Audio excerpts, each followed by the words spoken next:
Hey friends, it's Miss Bab. So this week in math, we're going to be talking a little bit more about partitioning, and we're also going to be talking a little bit about time.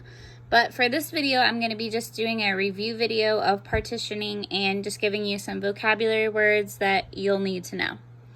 So for partitioning, that's a really big word, and we didn't really go over completely what it meant. So I did want to take just a few minutes to make sure that everyone understood what this really big word meant.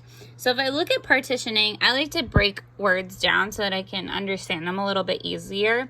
And if I look at this is the word part, and I don't look at the rest of the word, that can help me to understand what this word means. So this word actually just means to take something or a shape and to cut it into smaller parts. Okay, so that's what we're going to be doing when we're partitioning or finding a fraction. So we're going to start with the first word. This is the word half. So if I'm partitioning something into half, let's say I have a circle, okay, and I want to take this circle and I want to cut this circle in half. That's pretty easy. I think you guys are doing a great job with that last week. I like to think about things when I'm partitioning into equal shares, or for example, I like to use food as a great example because there's lots of times we have to get only part of food, not the whole entire thing. For example, my pizza from last week. So if I want to cut this into half, all I'm going to do is just draw a line straight down the middle. Now, half means that I'm going to have one of two different parts. So I'm only going to color in one of my two parts. If you guys want to start practicing, you can, but this isn't required for first grade. You can start practicing writing fractions. It'll be cool if I could see some people try and do that. That'd be really awesome. So if I'm writing a fraction for a half, I have two different parts, but I only have one of the two parts that is being represented or being filled in. So I'm going to say I have one out of two parts. Okay, so one part shaded, but I have two parts represented.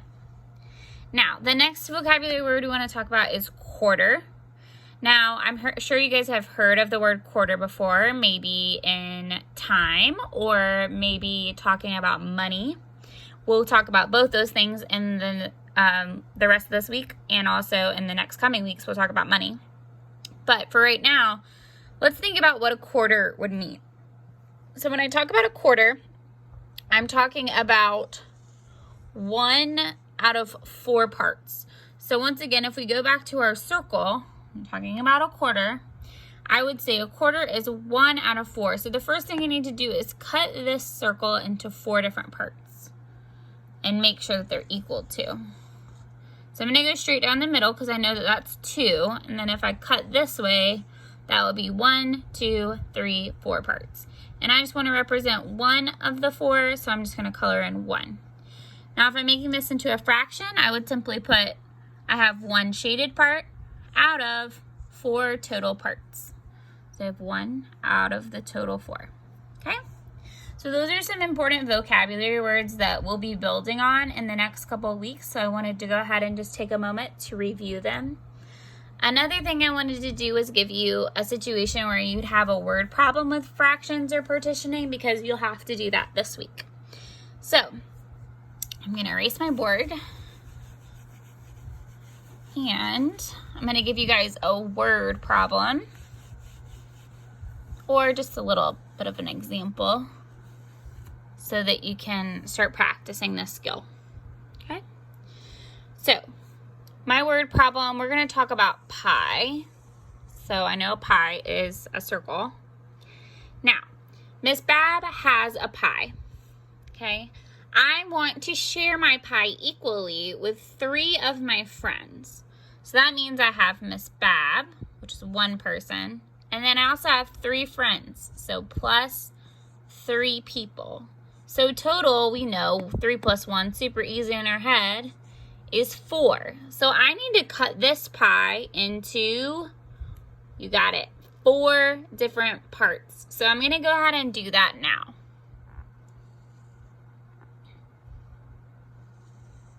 Okay, So now I answered my word problem. I was one person. I needed to share with 3, so I cut my pie into 4 equal parts. So I answered the question correctly. I needed to have 4 different pieces of my pie. Okay? I'm mainly going to be looking to see if you're partitioning it correctly, not necessarily that you're writing an answer like this, because you could do this in your head. That's okay, but I do want to see your work for your partitioning. Okay? We'll do another one, and this time we'll do a different shape other than a circle, because we've done lots of circles. All right. Let's see. Miss Shefflin had 1 candy bar.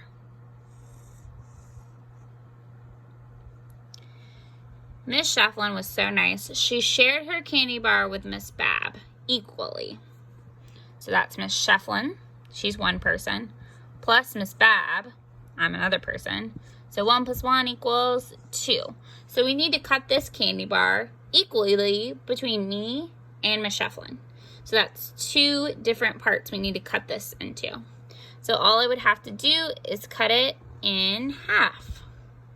So Miss Shefflin would get this piece, excuse me, and Miss Bab will get this piece. So we would be sharing it equally.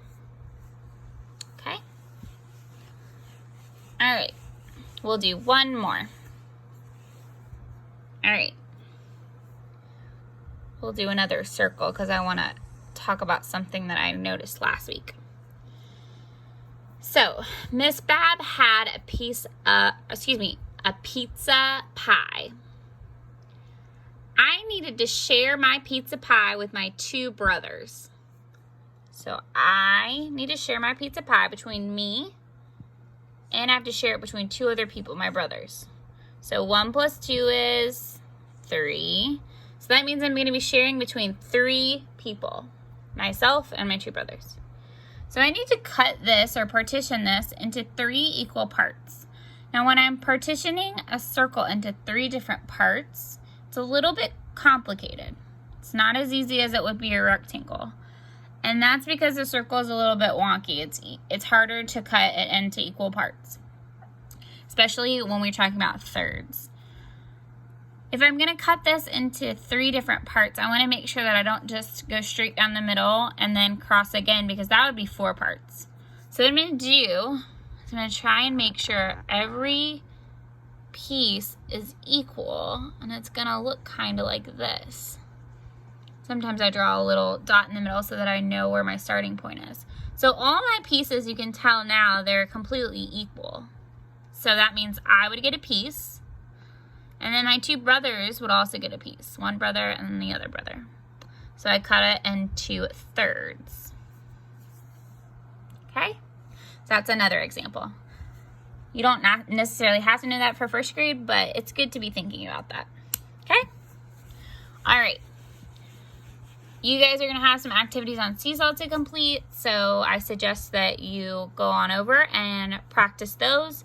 There's 2 activities that have to do with partitioning, and we're going to be moving on Thursday to time, and we'll talk about how partitioning can help us when we're talking about time as well. Okay? All right, good luck. Everyone have a great week.